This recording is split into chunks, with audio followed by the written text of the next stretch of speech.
One has San Antonio. Ma'am, excuse me po, ma'am. One has San Antonio, yan. Ayan.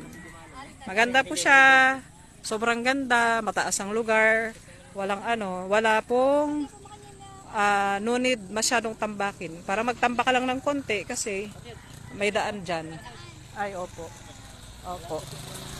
Ayan, ayan, ang ganda, oh, ganda. Pwedeng pang subdivision, pwedeng for investment. Ayan. Ayan, may bahay dyan. May mga bahay din doon sa kabila. Paglabas mo dyan, San Antonio, yung tawag dito, basketball court nila, gym, ganun. So maganda siya. Ayan, oh. Ayan po. Ang ganda siya. Hanggang doon, papunta doon, may bahay doon. Yan, may creek na din dyan sa kabila. Kaya ang tubig, kung may tubig man dito, papunta doon sa kabila.